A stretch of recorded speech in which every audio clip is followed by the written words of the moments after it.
peace. Got her clapping to this beat. She invite me to her crib. I walk in, she say my heat. She say, but I live in the hills. Hey everybody out there, my name's Samson. This is my podcast, Nothing Explained. And over the course of the next hour, I'm not going to explain anything. That's probably more true today than ever. So apparently I'm getting better at this podcast by being bad at it. No, I was a busy week and lots of stuff, and last night was a late one. So we're just going to wing it, which I'm kind of curious to see what happens when we do this. Just back to the episode -0. Yeah. When we I labeled it Jibber Jabber. Jibber Jabber. Ryan and Samson and Food Jibber Jabber. Well, I guess we'll just Jibber Jabber. Yeah. Anyway, random story from the internet this week. Apparently there was a guy who was in a coma, and they basically assumed him to be like pretty much not there, but there enough to not pull the plug. And it turned out that he was actually very conscious. He just could not. He had no He's paralyzed. He had no ability to do anything physically. Like there's no signs of life, but he was fully functioning in his head, like he's trapped in a shell. And what brought him out of that was the hate he developed for having Barney in the room all the time. So they just had like the TV daytime television, kids television. They played Barney constantly in this hospital room where this dude for like 12 years apparently. And what drove him to, he was driven insane by his inability to like change the TV channel. And so slowly he just was like, I'm going to wake up because I hate Barney so much. And he got up and then told everyone this story? Yeah. He like came out of it and they were like. That was in the news this week? What? No, that was just like shared on the internet. I saw it this week. I'd seen that before, but I was just like, fun story about hating Barney. Because who likes Barney really? That was how the whole post started, was like, who really likes Barney? And the guy's like, actually, I know the person who hates the Barney the most. Yeah, he's got at least the best reason to hate Barney, too. That's some Robot Chicken shit, too, you know? That guy's eyelids were basically taped open in front of bad television for 12 years. That's terrible. Yeah. So he could see and everything? Yeah. That's weird. Yeah. What was his condition, do you know? No, I don't.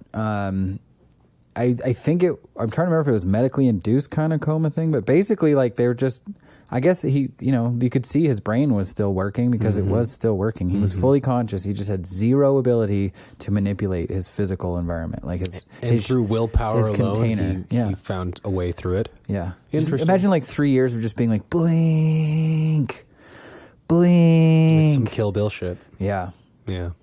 Oh, by the way, I'm Ryan Fu. Yeah.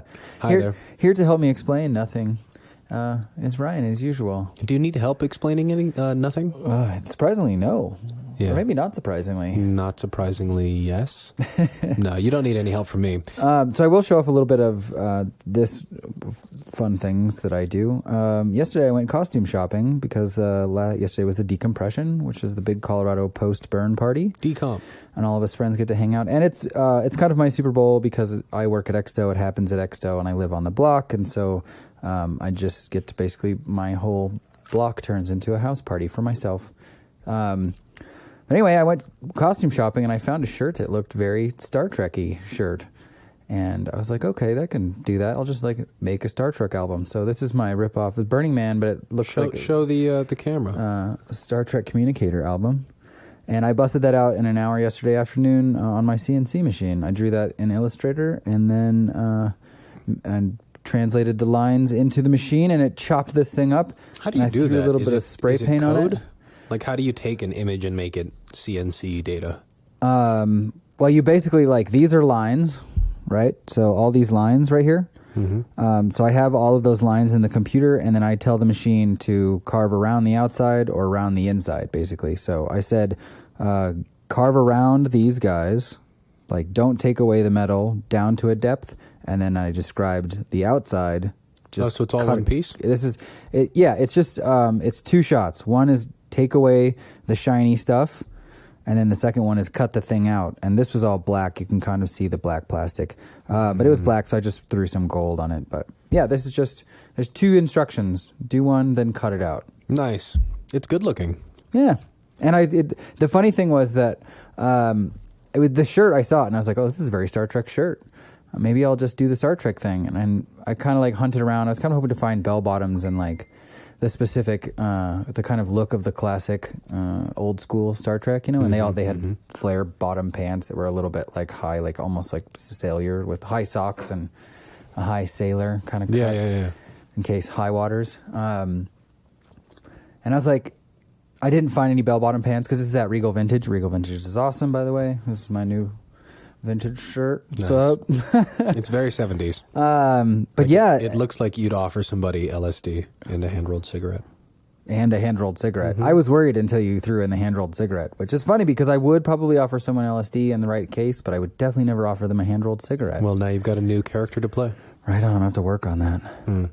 But anyway, I went up to the counter and was like, I'll take this shirt, you know. And the woman's like, oh, the Star Trek shirt. This just came in yesterday. And I was like, oh, she'd got the Star Trek thing too. I thought that might have been just me. And then the other guy who was working the store walks up and he's like, oh, the Star Trek shirt sold?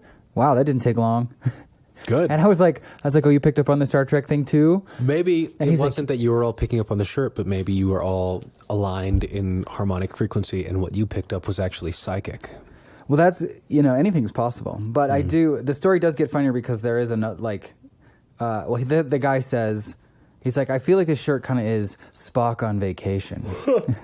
And I was like, okay, that's funny. Like I saw the shirt. No one told me it was a Star Trek shirt. I thought Star Trek. I put it on the counter without any conversation. Both people independently were like, Star Trek shirt. And so I show up, or my buddy comes over before I have a costume on and I just hold up the shirt, you know, like I don't have the costume on, I just hold up the shirt. And he's like, that looks like something Spock would wear. Nice. So I was like, okay. You're in costume good confirmed. Good territory there. Yeah. But then the funny thing was, so it was the shirt. I find this shirt and I'm like, I'll go. I'm going to do I'll do the Star Trek thing. So I make a little thing and, you know, this is like sell it. Yeah. Basically. And, everybody was like, I had a pair of glasses on because putting on a pair of glasses for me, it's like I do the Clark Kent thing very well. I get a little hair curl going and I put a pair of glasses on and suddenly people don't recognize me. It's awesome. So if I ever need to hide and play it sight, I just put on a pair of glasses. It works extraordinarily well. Did people get what you were shooting for? So the funny thing was that like it was the shirt was what was going on, right? Like I found this shirt. I'm like, oh, Star Trek shirt. And everybody was like, wow, that's a great Star Trek look. The emblem really sells it. The glasses really sell it. The pants really sell it. No one ever mentioned the shirt. No one mentioned the shirt. It's because the shirt held it together. The shirt was the ground. The shirt was it. Yeah. And no one knows. And that's what made it. Because it was the fact people could not identify the shirt with what it was. Well, Ken, isn't that true of so many great things? Yeah. Yeah, but that also means it did a good job. Yeah. But so the consequence of that was yesterday was the first costume party. Speaking of costume parties, shout out, on the 14th, we're doing our costume party. WeAreDenver presents the costume ball, where you can come, bring your costume and show it off, or you can come and help get your costume put together. That's right. You could even do some crafting and make your costume better. Yep, there'll be some DIY stuff. We've got Akiela I and a couple other fashion folks, as well as some people that will be dressed up messing with you. There'll be like some old school, stick your hand in a bag kind of activities. Not to mention there'll be really good food. It's at the Hilton, so it's kind of swanky. And it's an after party for a book and wine pairing event. So come check it out. And part of we have an author who is a good friend and part of the WeAreDenver network of artists. Mm-hmm. And she will be there. She's a primary driving force, right? She's the driving force. It's pretty impressive. Big up Christina Canaday. Yeah, definitely. But anyway, yesterday was a costume party, so I was up all night and. Well, they're going to get more and more big. It is the 1st of October. We are in the Halloween month. Yes, the ghouls and the goblins are creeping out of the... I've never, been a big Halloween person, but for some reason this year, I'm like, ooh, October, good, very good. I'm just excited for sweaters. Yeah? Yeah. I'm excited because I finally get to wear all of my long sleeve stuff. Yeah, exactly. Yeah, I look the best in winter because there's the most amount of things to wear. I think I've just a bad wardrobe of shorts. That's really for me. It's like I've only got basketball shorts. Oh, summer's coming. I don't have nearly enough shorts. Yeah. I've genuinely got 4 pair of shorts. You know, so. I had kind of, speaking of that's probably a bad way to transition, but another random fun story from this week was, and relating to kind of how you interface with the world and this, your Zen interface with the world. I lost a really nice jacket, my winter coat, my everyday winter coat, and it had built-in gloves in the sleeves and a built-in hoodie face mask thing. So just disappeared on you? I'll get to what happened. Okay. it's a great coat, and it's definitely like the kind of thing where like you wake up in the morning, you throw a coat on, you go scrape your windows on your car or whatever, and you don't want to like carry gloves, carry a hat, whatever. Everything. This coat is self-contained, so like you could wander out of the house with a coat on and be like, oh crap, I forgot gloves. Well, I brought a spare because they're built into the jacket, and they did a really good job with it. I've been very proud. I wore the jacket very proudly for like 4 years. Engineers are so funny. You care so much about how things are made. And Yeah, their things are supposed to utility. work. Yeah. And the grip. I mean, honestly, the best thing about the jacket was that it was free. It was an industry hookup. So big up to Jordan, the guy he used to work for Colorado Native, hooked me up with a free jacket, and it served Way me to well. go. And I disrespected that jacket by losing it. And here's the funny thing. I don't remember what happened. Because when I realized that I had lost the jacket, I said, in my mind, I was like, oh crap, where's my coat? And then I thought, it's in that place, and there's no chance I'm ever going to get it back because there's no way for me to go back to that place and get it. So your best bet right now is basically just forget that this ever happened. What place? What place did you leave this I jacket? have no idea, because in the moment when I realized you that scrubbed it was the data gone, from I your was mind. like, I screwed it up. I screwed up so bad.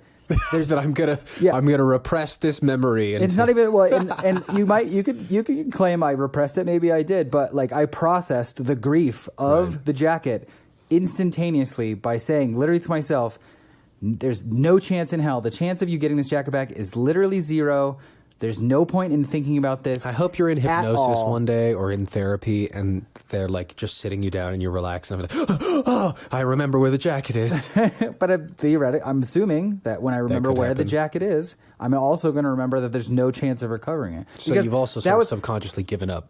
Yeah, in my mind, I immediately was like, there's no chance of getting it back. It's gone. It never existed in the first place. I put my mind there, and it worked because that was months ago. What if you're wrong? How do you know you're right about that? I'm only trusting What myself. if you remember and then you're like, oh my God, it's in this closet at a friend's house? No, I it's totally definitely not. remember. I was driving back from something. I don't remember any details other than I looked back and thought, oh my God, I had my coat with me and I don't have it now. And that means it's this place, which means there's no chance of me getting it back. So you should just forget about it. How would you remember Forget that if about you it. really forgot it? No, because I remember the remembering, right? Like when you have it That's like bullshit. this is kind of the guy versus girl way where arguments are remembered. I remember the emotions, but I don't remember the words. And Yeah. when I it know tend to what you're remember the saying, too. exact words, and then the emotion is re-invoked when they remember the word. I feel like I've only ever experienced the opposite of that. Well- when like you try and you're like, I'm going to put this thing here, so I remember that it's here. Mm-hmm. And then I'm like, fuck, where's that thing? I put it somewhere because I knew I wanted to remember it being there. So you're saying it's like the opposite of that phenomenon. Yeah, but I can also do that. Like when I put something down, I like almost like blink my eyelids, take a picture of where it's at, and I will know that it's there. And if I'm like, oh, where is that? I have this moment where I'm like, I forgot to take a picture, mind picture. But so in the same regard, I was like, the coat is gone, forget the coat. And I did instantaneously, happened in a moment. Like I had this thought, it's gone, let it go, I let it go. So this is months ago that I lose the jacket. The weather gets cold here for this last cold burst, and I go to like put a coat on, and I reach to basically my empty coat rack, and I think, where's my coat? And then I think, all I can think is, it's gone. I have this overwhelming sense of it's gone. I can't remember why or how. All I remember is like, I did such a good job of processing the grief of this lost jacket. I can't even remember what happened. I don't know if that's processing, buddy. It might be the opposite of processing. Either way, you need a new jacket. Let's go to the thrift store. We'll make a day of it. No, I'm buying that exact same jacket. Actually, they have a version 2 now. It's Really? a $150 jacket. It's totally worth it, especially since I didn't pay for the first one. So I got to buy one, get one free deal. Yeah. Out of life. So after you buy this one, it'll Yeah. be buying And it. the company is low key. I Yeah. will prop. They make a really nice jacket. The zipper's held up. Like I put it on all winter, every winter for 4 years, and it kicked ass. I used to have a pair of gloves like that I really liked. It disappeared. I lose a lot of stuff. I remember the ski lift, and about approximately how far up it was. I left one glove fell off. That's losing one glove. One of any pair of things is always just the worst. Yeah. Such it is. Well, No. I really like thrifting, so I'm always excited to go and get new clothes. Yeah. I love thrifting. I did it yesterday. Thrifting? That's how I one-stop shopped my costume. That's what led to this. Oh, right. Indeed. Where do you thrift? Like Arc and shit like that?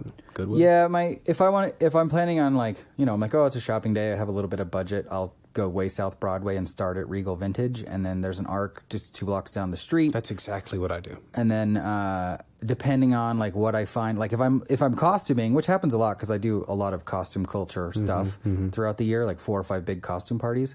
Then I will probably have found something, maybe like a pinnacle item that I'm going to build a costume on or something. Yeah. And then that might direct me towards like, oh, I want to go to the Wizard's Chest is right down the way. So if you need like a little like a prop or I love things Wizard's to Chest, put on but your their shit is ears. so expensive. Yeah. So But- expensive. Honestly, like, there was like kind of a cheap costume stuff. The Wizards, anyway, the point being, Wizard's Chest had this pair of pants that I was thinking, costume pants I was thinking about getting, but they were like $53. I was like, Christ. So I went to like the costume shop. There's a really big, awesome costume shop in Aurora. And it was like $58 for the exact same thing. And I was like, damn it, I should have got it there. And then, but then that forced me, I was like, fuck it, now I'm going to the craft store. And I just hacked it together in a moment before hitting the party. See, I'm not that kind of person. I could never like hack together my own outfit. That's part of the reason I'm excited to do the costume ball, because I'm working with people who actually do that and do a decent job. Such is the way. Would you have any plans for Halloween on what you're going to dress up as? Not Spock again, hopefully.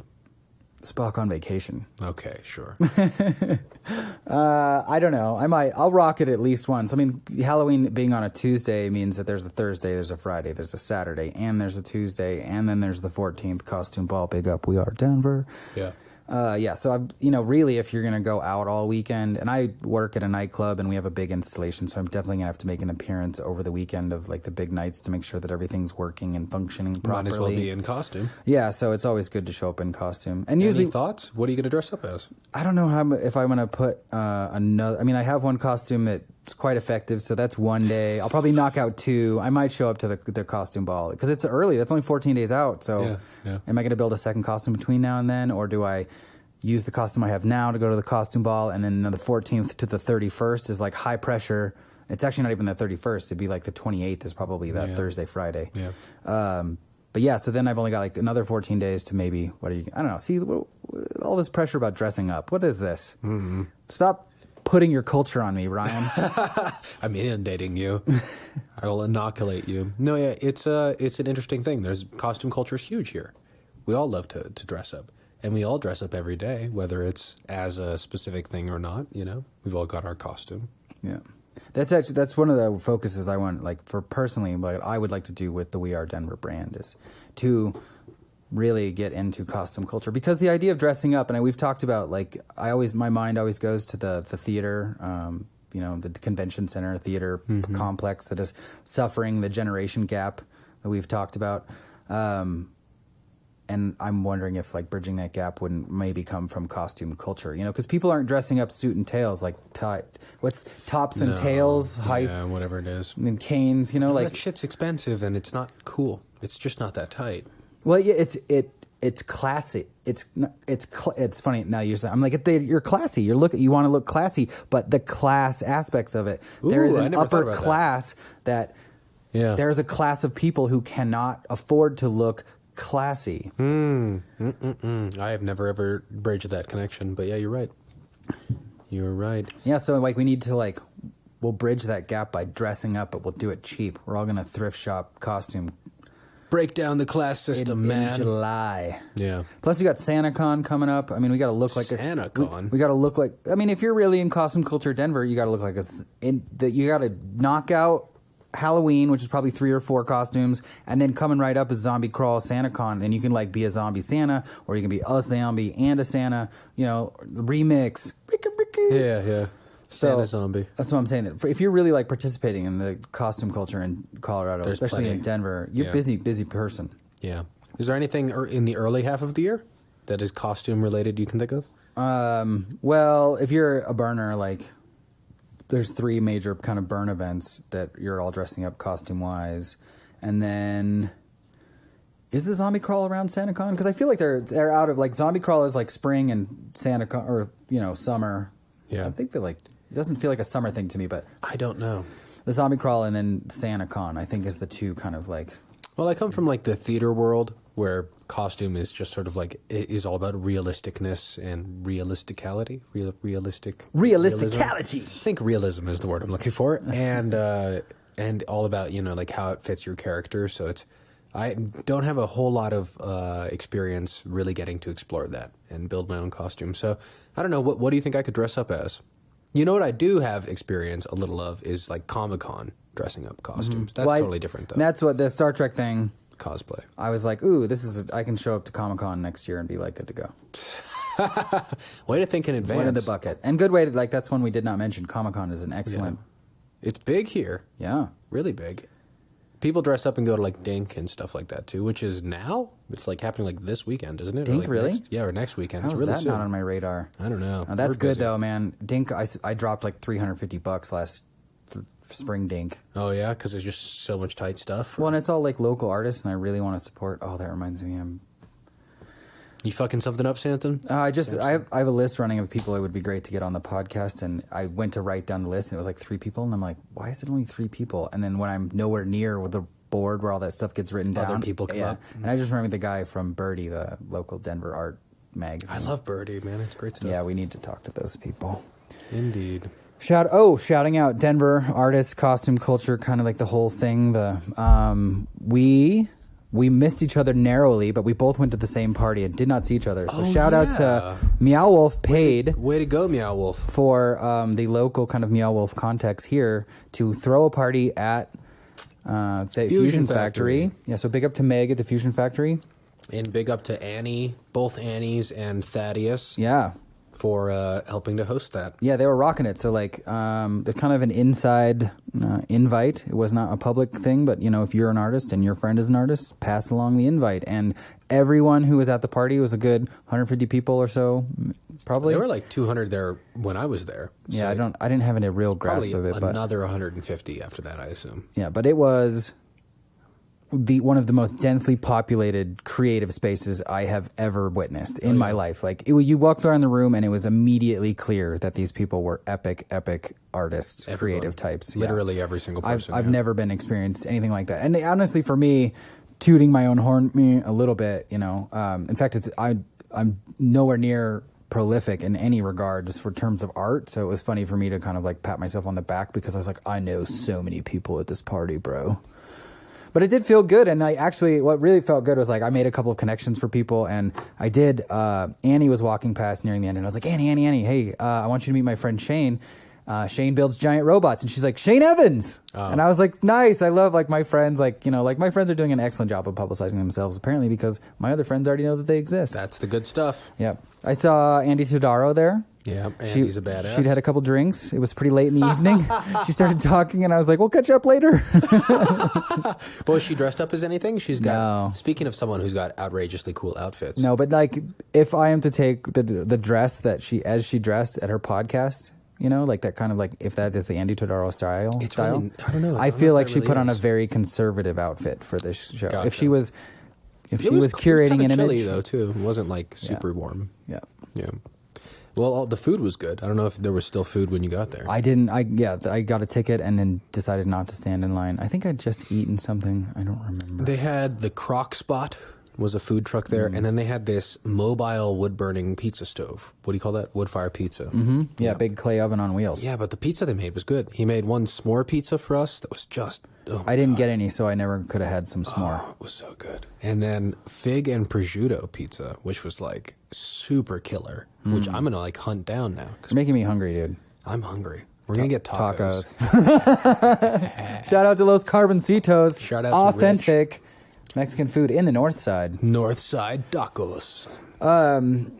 Yeah, so what was the other little thing? Your podcast that we just finished up, we did a little bit about Rocky Flats. And I guess we'll just change gears right now. So, hey, 222.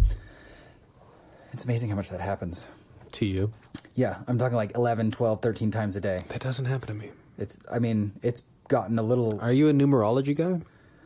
No, but I mean, honestly, the first instance that I ever saw of that was Robert Anton Wilson, probably like Prometheus Rising, or one of his 2 books about... I told you that he was a writer for Playboy, amongst other things. I think he did some ESPN, and, you know, one of the guys in the heyday of Fear and Loathing in Las Vegas. Gotcha, yeah. I don't know. Come on, dude. No. The author. I'm uncultured. No, come on. You can't tell me that you uncultured. don't know who the main People, character whenever I in wear Fear my and Loathing glasses, was. people always talk about it, but that's my only reference. Hunter S. Thompson. I can't There you believe go. I can't believe you didn't know that. Nope. What? That's funny. That tells me so much about you. Good. Or nothing. I don't know. Anyway, right? He knew Hunter S. Thompson, and they were in the heyday of Rolling Stone and ESPN and Playboy, and they all were kind of like sharing articles back and forth, and a lot of the subversive kind of content and questionable content was passing around in those circles. So if you wanted to talk about something kind of controversial, Those were the like guys. how the government was burying plutonium in a site near you in Colorado, that kind of thing. Like a lot of that information is being passed around in like the back pages of like Rolling Stone and Playboy and those kinds of things.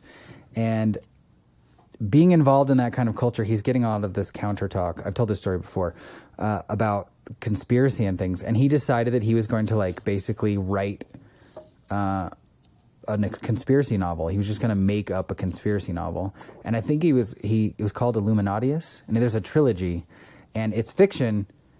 And then it all started coming true. It all started happening to him, right? Yeah. As a part of this kind of awakening consciousness, spirituality, Zen road path that he was on.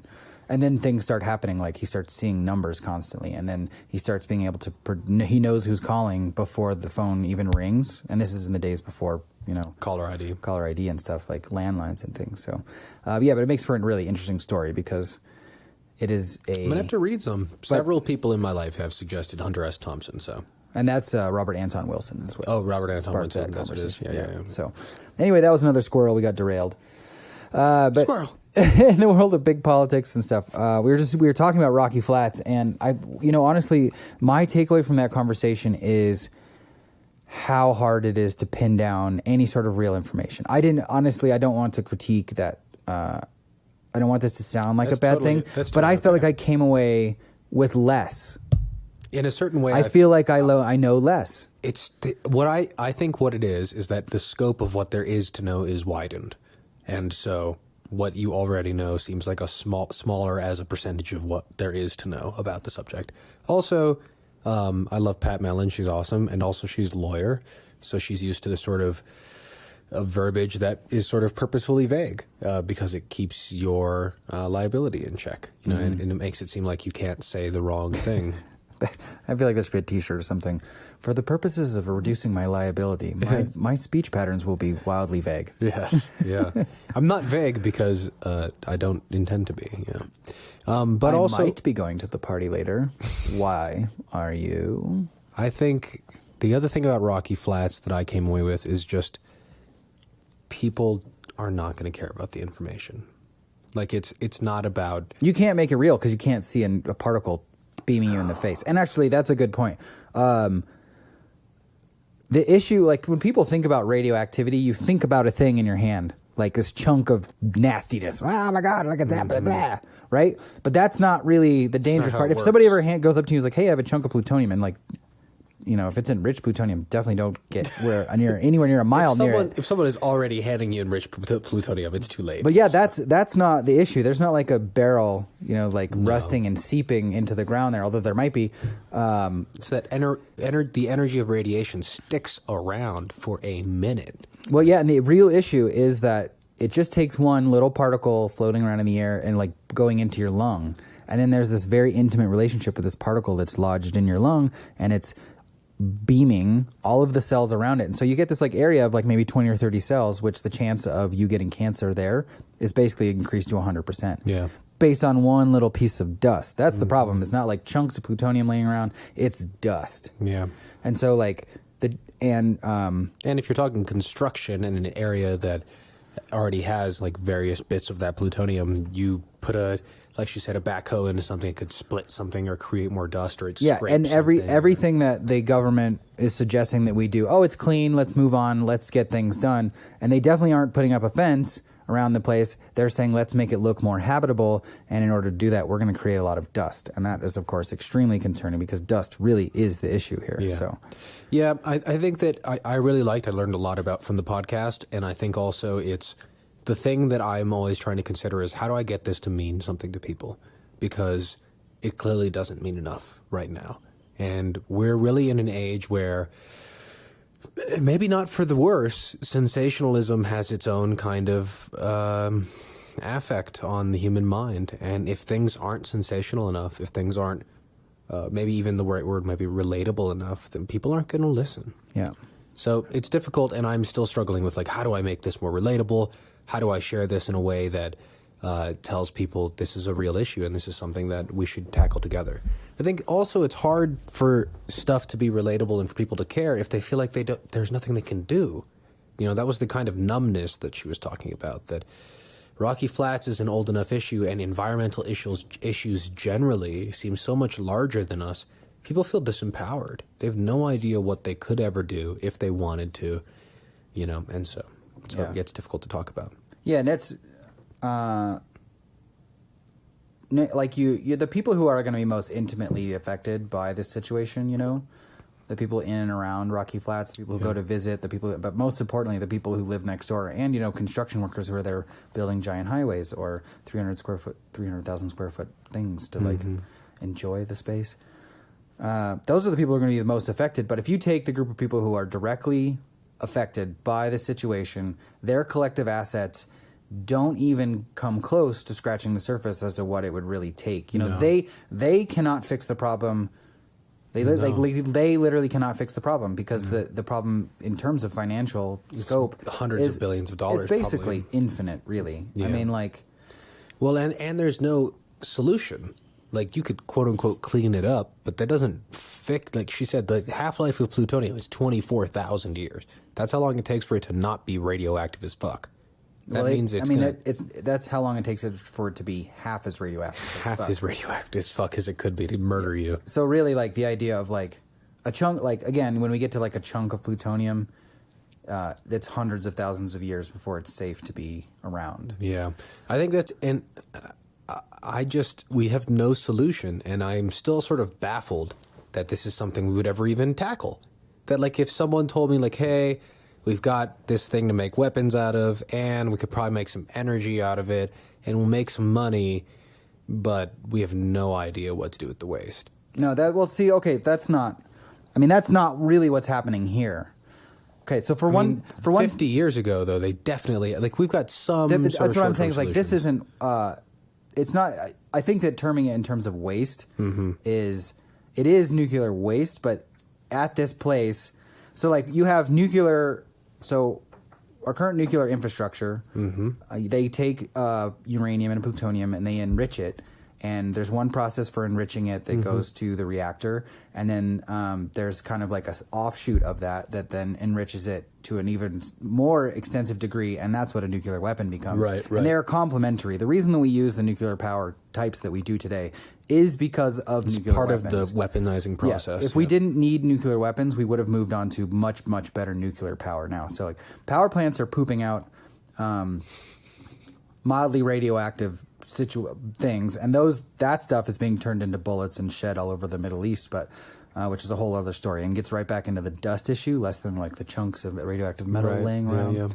But as far as Rocky Flats is just like basically sawdust. You know, if you think of like a sawmill, all these trees are coming through, and every single tree that came through, the actual tree was probably being handled reasonably well because you have to, or else you would have blown yourself up. But the problem is the sawdust, and the whole place is covered in sawdust. And it's not like there are buckets and barrels of sawdust laying around that we don't know what to do with. The fact is the entire place is coated in a layer of radioactive dust as the byproduct of just machining this stuff to the shape of a nuclear weapon. Well, I think another issue is that there could be, if there were barrels lying around, we wouldn't have any idea where they were, what they were, because it's all secret information. Yeah, and it's been kept from the public. There are rumors that they just pumped nuclear waste into a well that was dug on the, and then I was hoping to get confirmation of them like burning a nuclear reactor to the. Yeah, there were talks about that, and I forgot to talk about that. But yeah, it was. It's definitely something that there are people who worked at Rocky Flats that have testified in court, said that stuff like that happened. But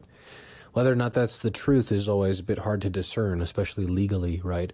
And that's where they win the battle.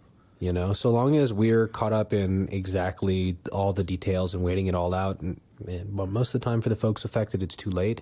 And again, it just disempowers people. Yeah. And there's so many problems. Like, which one do we really like? Which Superfund site should we be protesting first? Right. Which one should we all collectively focus on to fix? Like, there's 7 in Colorado. So That's I honestly don't know. There's probably 6 if I remember. That number's just coming out of nowhere. I think you're right. There's 5 or 6. So there's like, let's just say there's 6 Superfund sites in Colorado, and we all get together on the same page and we pick one because our collective consciousness can only literally fix one. Like, if we all pull together, Which we one? can fix one, in our lifetimes, and then like we'll talk, and then we'll set it up so that our kids can pull together and fix the second one. But we're also making more and more of these sites. Yeah, and that's more. It's an endless problem. Like, this is where, to me, there is no solution outside of total systemic change. Mm-hmm. Like, so long as we are creating these issues over and over and over again, whether it's in our part of the world or not, this isn't sustainable.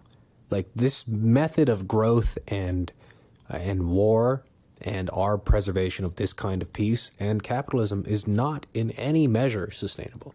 I don't understand people who tell me that it is. Like, in what way? Eventually something is going to happen, whether it's we spill an earthquake happens and we spill a significant amount of this kind of shit into an ocean, or it gets evaporated and a meteor hits a fucking site like this and it gets evaporated into the air and it rains on us or something, like, something's going to fucking happen.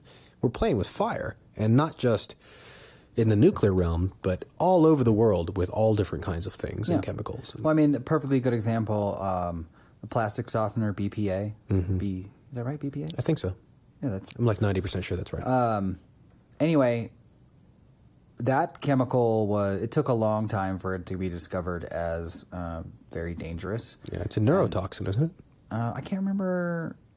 I know that there's a birth defect issue. I can't remember the specifics right off the top of my head, but they figured out, they're like, okay, this really is really bad. Mm-hmm. And so they made that successfully. They made it illegal, which is like one of like 12 chemicals that have ever actually like really but illegal. But the problem is that there are another like 10 very similar molecules lined up right behind it that basically do the same thing and probably are just as toxic, but they just switch to the next chemical, and then you have another 30 years waiting for like this really slow disease population to kind of crop up, to then some researcher happens to find all this cancer, and then they figure out that it turns out to be the plant next door, and then they start the lawsuits. And so yes, there are more. The problems are being created faster than we can solve them at this, and that's been going on since basically the Industrial Revolution started. Yeah. So.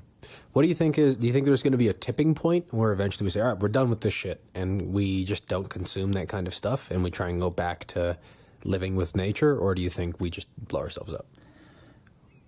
Yeah, well, I do believe we're at the event horizon, and I'm like a positive person, so I assume we're going to come out the other side good. But my personal assumption is that you either discover a new relationship with your environment that is in balance, right? Yeah, not about using or conquering your environment. Or the imbalance overtakes you. Yeah. And we are currently not in balance with the planet, and so the planet will reject us at some point. And rebalance That is itself. inevitable. Yeah. And I follow lots of kind of like, not sci-fi thinkers, but, future mind types, and if you look at the history of the planet, I think cataclysm and disaster is downplayed quite a bit because there's this kind of embedded culture in archaeology and history and geology and stuff of basically kind of like a very static situation. Like the things we see right now is exactly what we would have seen any point in history. And a lot of the new stuff, a lot of the stuff I really enjoy following is kind of revolving around this idea that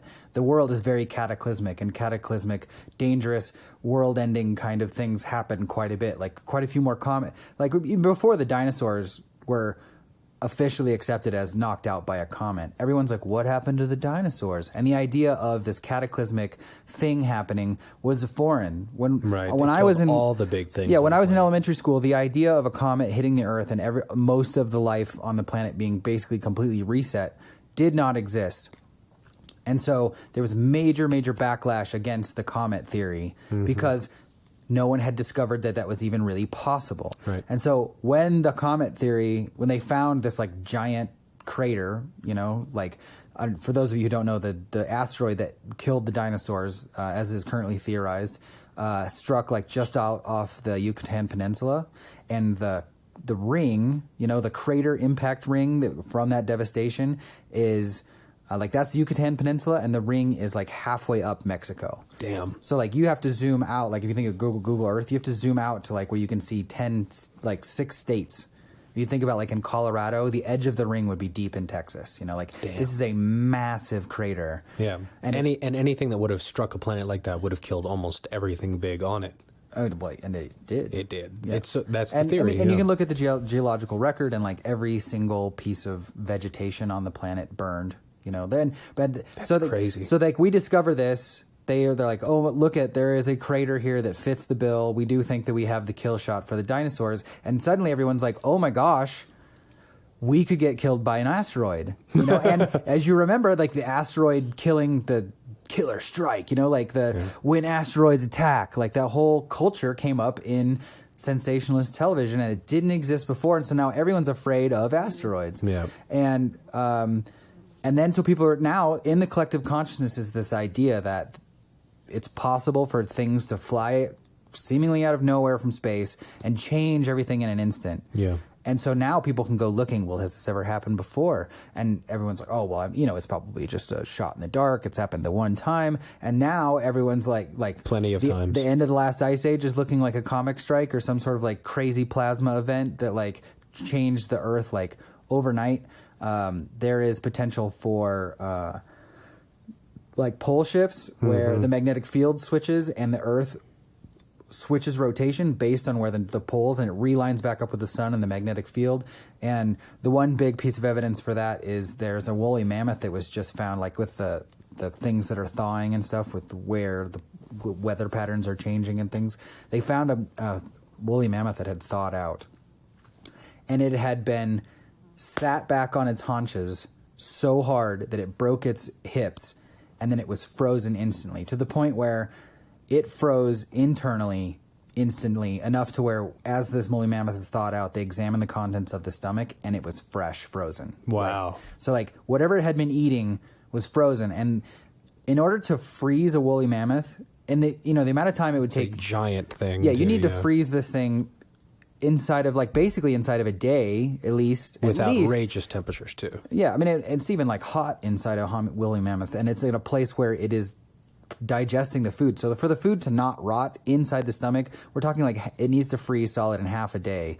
And the amount of temperature change you need to freeze a woolly mammoth in half a day. So what, did the planet literally flip not upside down, but may it turn, or what happened? There is the potential. So like the idea is that theory, yeah. There's the potential that the Earth lurched, and as it lurched, because it's kind of like have you ever seen, there's a video of an astronaut they do all kinds of zero gravity fun little videos, and you could see one where he spins, there's a wrench, like a screwed in wrench, and he spins it out of the hole, and it goes ticka ticka ticka ticka ticka, and then it flips and it spins the other way like 5 turns, and then flips and spins 5 turns and flips. So there's there's a natural motion of all things spinning, of this thing where you like harmonically doing this, and then all of a sudden you get a reverse. And and then there's a back and forth. Eventually it balances. And there is out. Potential for the Earth to have like this grand cycle of like something happens and it changes a little bit. And there is evidence with Antarctica having not been the South Pole at some point, and it was lush and green, and there's the potential for like civilization, lots of finds down in Antarctica, because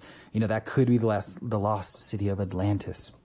Are we good? No, yeah. I just saw a face slowly peek out from the corner, and I was like, whoa. Hey, I know that guy. Hey.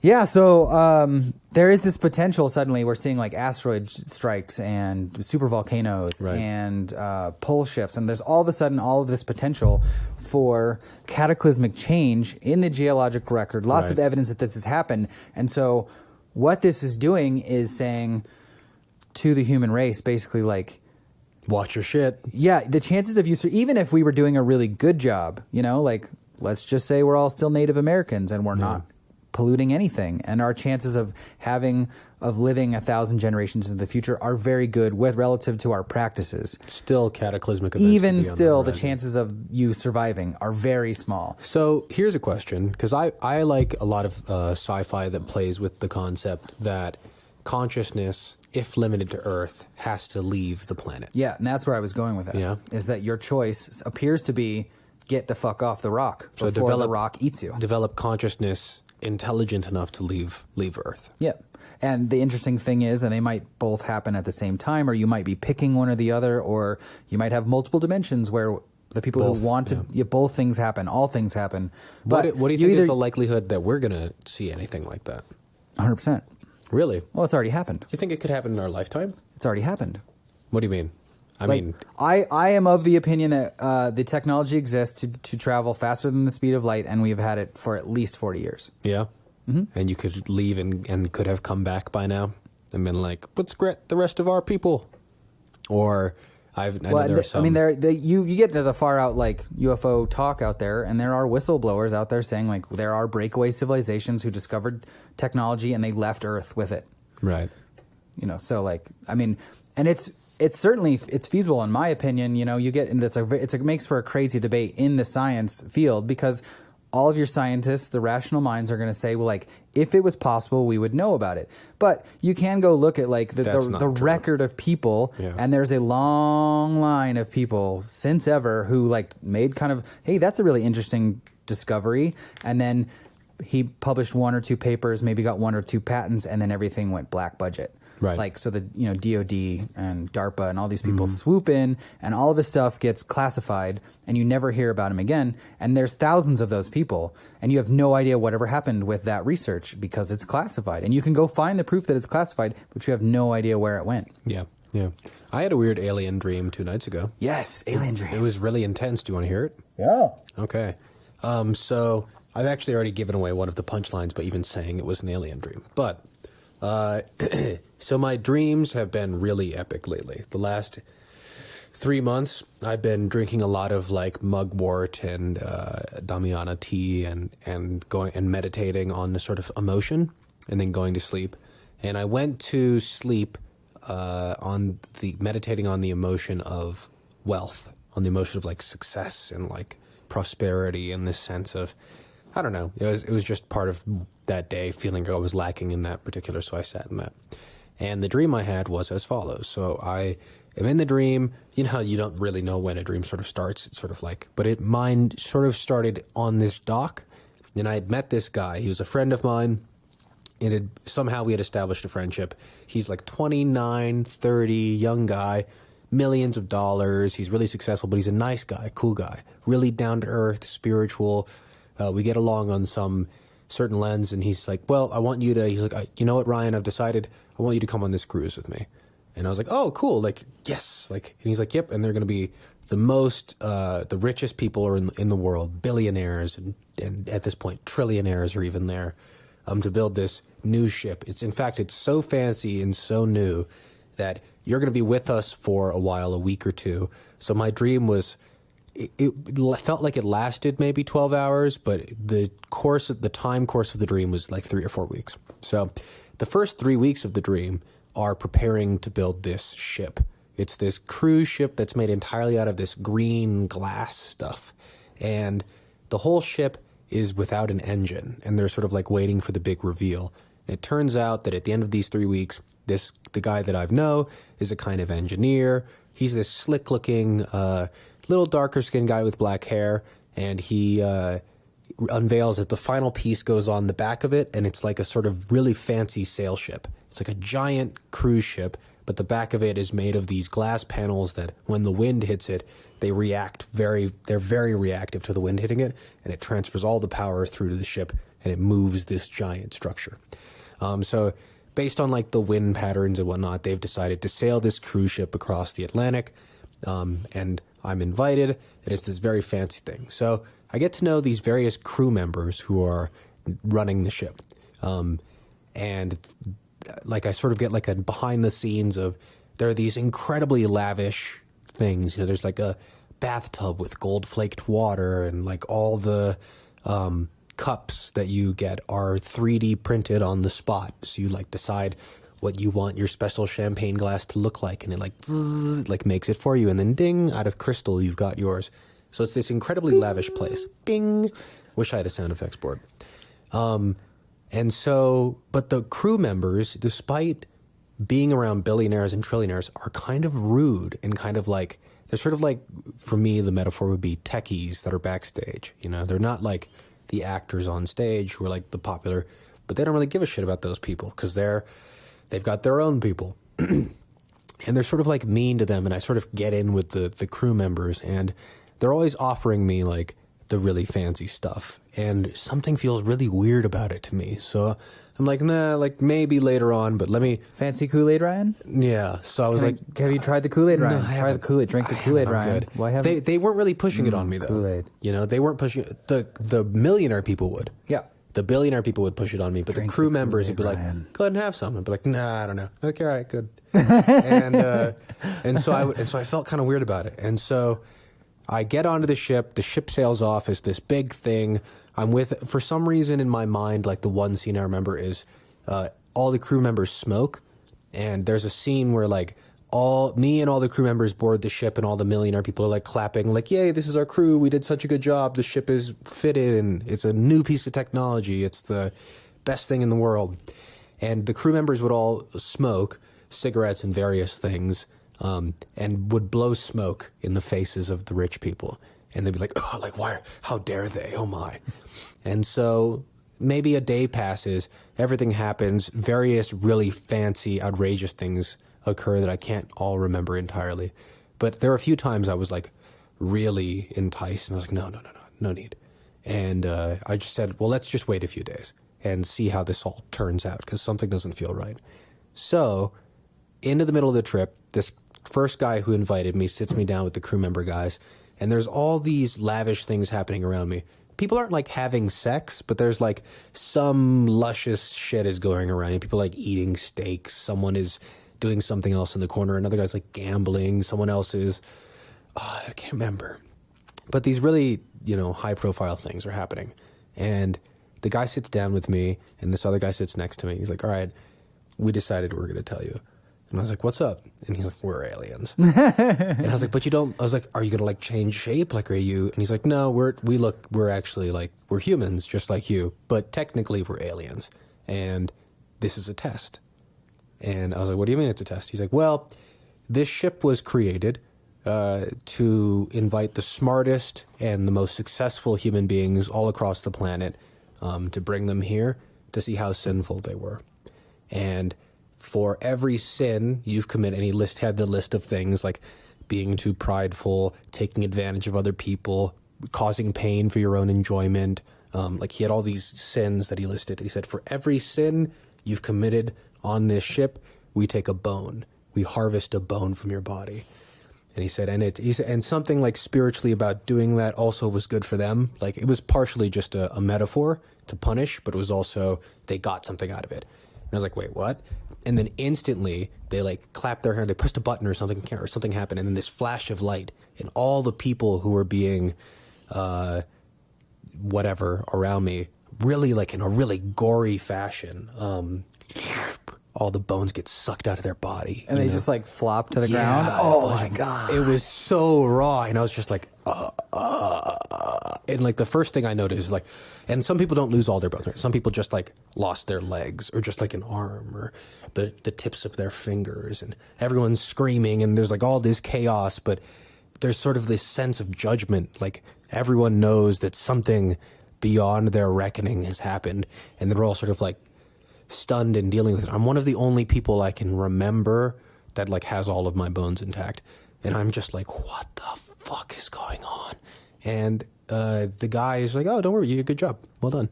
Like not like really overly congratulatory, like you're the one, but like congratulations, you made it. Like that's how it was supposed to happen.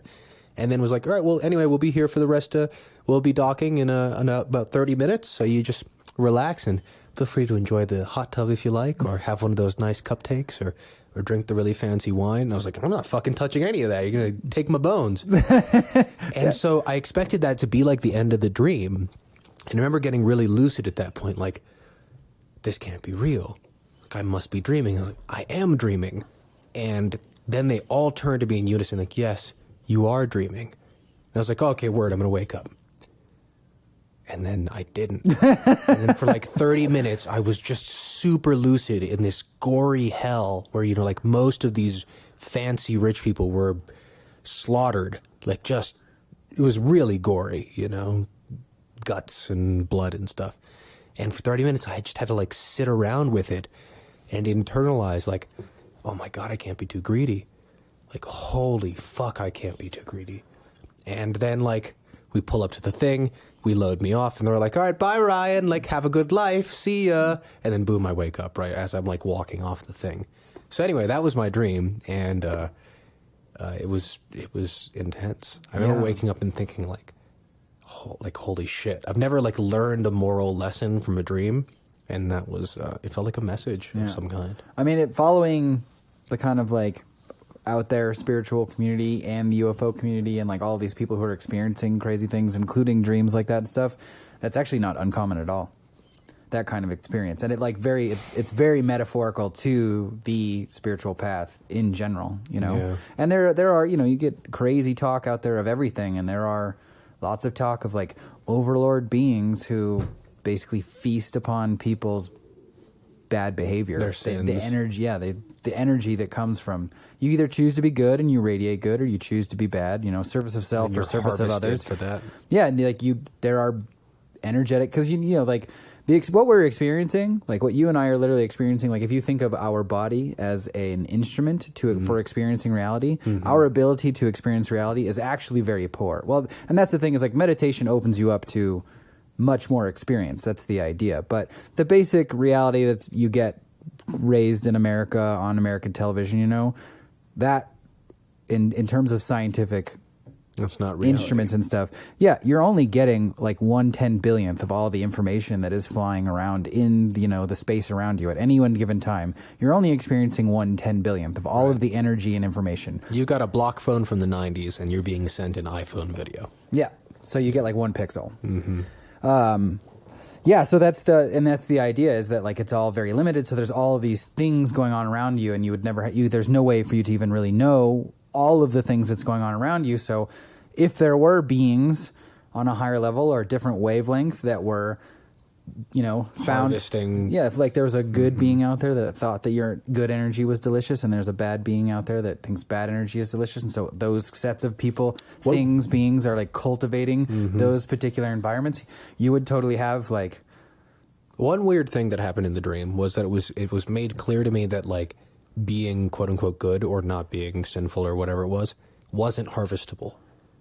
Like they weren't allowed to take that from me. It was like specifically that the other type of thing was something that could be harnessed. Yeah. Well, that comes to the law of like supposedly the universal law, the law of self-determination and free will. So part of like the spiritual practice is the practicing of self-determination. Like I am me, I've chosen to be who I am, I'm the one who's in control. You know, I've examined all the thoughts, behaviors, feelings, all the things that go on, all the things that I think I am, and thrown out the things that probably aren't me, or maybe come to the conclusion that I have no idea what me really is. Right. But I don't, you know, you make your choice. Like I allow the following things to happen, I disallow the following things to happen. And you can block the harvesting of your energy from beings around you by having certain behaviors and patterns.